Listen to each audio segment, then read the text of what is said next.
Jones brings him up. Hart in the I formation. The snap right with 1 second to go.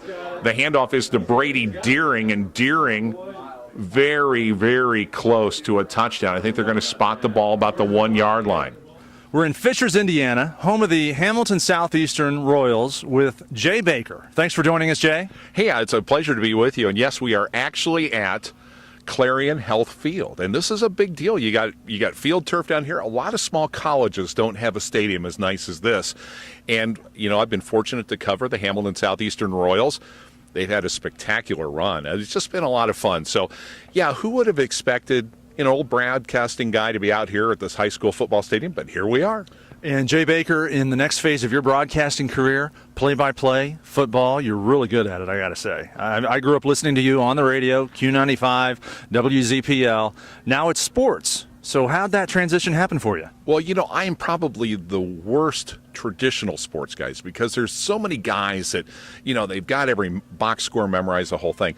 I just enjoy sort of the immediacy of it all.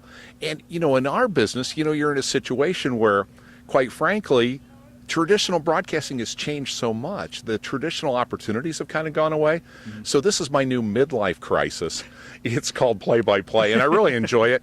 And I tell you what, I work with a great guy, and it's the kind of thing, he's kind of a beginner at this, and I've drug him into all this stuff. And I said, hey, let's make a go of it, and we'll see where it all leads. I mean, I don't think I'll be doing play-by-play for the Colts anytime soon. But you never know. You never know. You never know. You do never know. So, it's just been a situation where, yes, I would describe this as my midlife crisis, and I'm going to do play-by-play. And hopefully 5 or 6 years from now, you'll now do another segment where we're broadcasting live from, let's say, University of Alabama or something. Yeah, we'll be on the fake turf at Lucas Oil Stadium. That would be very nice. Now, compare the broadcasting studio and radio with the Top 40, the classic rock jockeying that you've done in the past, with how it is to call a game in a press box with all the action that's going on. You've got other radio stations, you've got other broadcasters, you've got stat guys, you've got runners, you've got people talking. Is it hard to concentrate on what you're trying to say? It's not too bad, but here's my favorite play-by-play story because, you always hear the play-by-play guys on the air, and they just seem to know so much.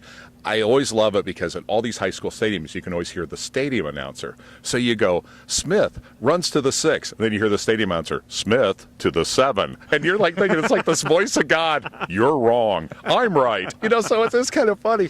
And then tonight we had the extra thing of everybody was checking on other score updates because it's the sectionals. So, yeah, you've got a lot of phones ringing, and you have the stat guys from the other team talking way too loud and all that stuff. So I guess I've kind of been good at filtering that out because back at the radio station days, sales guys used to come in, and you'd filter them out all the time. I know what you're talking about. Sure, absolutely. So, yeah, it's one of those things you do have to sort of compartmentalize, but I do just love that stadium voice that's like basically, you're wrong. Now, your personality in rock radio, does it come across in sports? Because it's got to be... on one, you want to be the sportscaster, which is pretty factual, right. Smith to the 7-yard line, but you also kind of want to comment that his shoe just fell off and make a joke out of it or something. Yeah, I think that you can take a comedic approach if you're careful about it, because we are talking about serious business. There was always that concern in the NFL, the helmet-to-helmet hit. You can't be up there joking about a career-ending, head injury. But I think you are right. If a guy's shoe comes off, hey, no harm, no foul, no blood, no broken bones, I think you should comment. I think you should have some fun. I think you have to look at some levity. You can't make fun of a player having a poor performance. Mm-hmm. But I think, especially like with tonight's game where we were at, where, the home team wins by 3 or 4 touchdowns, you're starting to sort of search for things. I think even the fans listening at home realize, hey, it can't all be serious. It can't all be, straightforward mm-hmm. stuff. There is going to be a little comedy creeping in, What's your best case scenario as far as calling a game? Do you like a blowout like you had tonight? Do you like a nail-biter? What do you like to call? Well, I think the nail-biter is a lot more fun because you get in a situation where, your call is very, very, very important. When you have a blowout like this, it is kind of a thing you're kind of searching for some things to say because what can you say if the other team is down and they're never ever going to come back? So you can't go, he's staging his most important comeback ever. It's really like, no, he's just out there trying not to get hurt, you know. So the bus is running. Yeah, I can hear the bus start up. But it's just the kind of thing where it's fun to have a good team to call because you would hate to call for the bad news bears. Oh, there's another ball over the fence. So I would say, for me, and I haven't been doing this for a long time, but I would say if the team does well, you'll have fun. Win, lose, or draw. Hamilton Southeastern, the Royals, the games are available on podcast. And can you tell us the website where we can go listen to those? Audiosportsonline.com. And Robbie Kendall, who's a broadcaster that you and I have known for years, talk about kind of a wacky idea he had. Let's take local sports, make them available on the internet.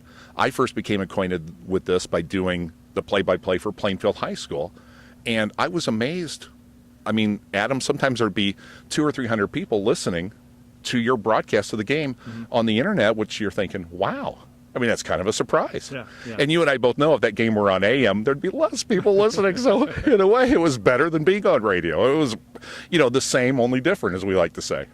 Well, that's fantastic. I thank you for joining me. I'm a big fan of yours from the old days. It's Jay Baker. Listen to his podcast of the play-by-play on audiosportsonline.com and become a fan of Jay. Can we follow you on Facebook or Twitter or anything? Are you into that? I have a Facebook page, and inexplicably, people want to be my friend, so I guess Everybody wants to be your friend, Jay. Facebook.com. It rocks.